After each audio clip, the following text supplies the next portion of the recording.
मोर प्रेम कहानी। हे हे हे ला ला ला ला ला ला ला।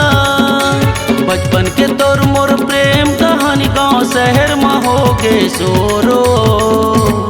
ब्रह्म लिखे तोर हाथ में गोरी बांधे माया के डोरो। ब्रह्म लिखे तोर हाथ में गोरी बांधे माया के डोरो। बचपन के तोर मोर प्रेम कहानी। बचपन के तोर मोर प्रेम कहानी गाँव शहर में हो गे सोरो। ब्रह्म लिखे तोर हाथ में गोरी बांधे माया के डोरो। ब्रह्म लिखे तोर हाथ में गोरी बांधे माया के डोरो।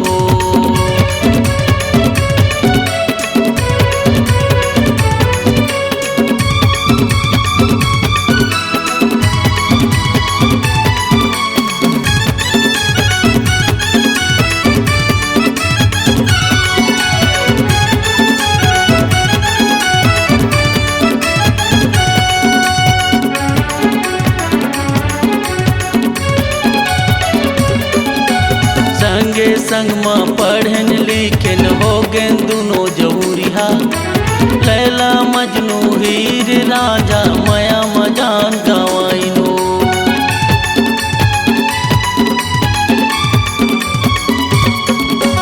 संगे संग में पढ़न लिखन हो गेन दुनो जऊरिहा।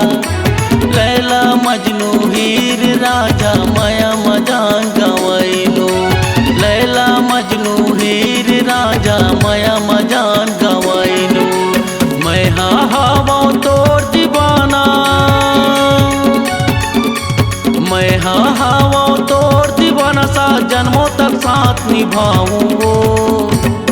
ब्रह्म लिखे तोर हाथ में गोरी बांधे माया के डोरो। ब्रह्म लिखे तोर हाथ में गोरी बांधे माया के डोरो।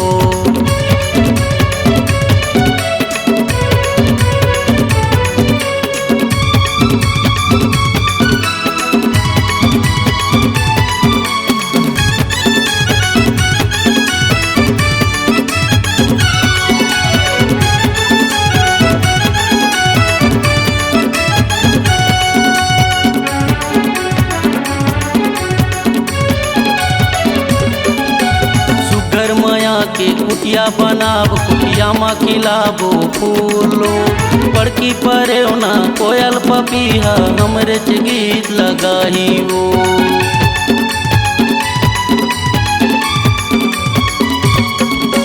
सुगर माया के कुटिया बनाबो कुटिया में खिलाबो फूलो। बड़की परे ना कोयल पपीहा हमरे च गीत लगाही वो। बड़की परे ना कोयल पपीहा हमरे च गीत लगाई वो। बचपन के तोर मोर प्रेम कहानी। बचपन के तोर मोर प्रेम कहानी गाँव शहर में हो गे सोरो। ब्रह्म लिखे तोर हाथ में गोरी बांधे माया के डोरो। ब्रह्म लिखे तोर हाथ में गोरी बांधे माया के डोरो। बचपन के तोर मोर प्रेम कहानी। बचपन के तोर मोर प्रेम कहानी गाँव शहर में हो गे सोरो। ब्रह्म लिखे तोर हाथ में गोरी बांधे माया के डोरो। ब्रह्म लिखे तोर हाथ में गोरी बांधे माया के डोरो। ब्रह्म लिखे तोर हाथ में गोरी बांधे माया के डोरो। ब्रह्म लिखे तोर हाथ में गोरी बांधे माया के डोरो। C-Log Digital Recording Studio, Cordoba. Contact number 9907119215.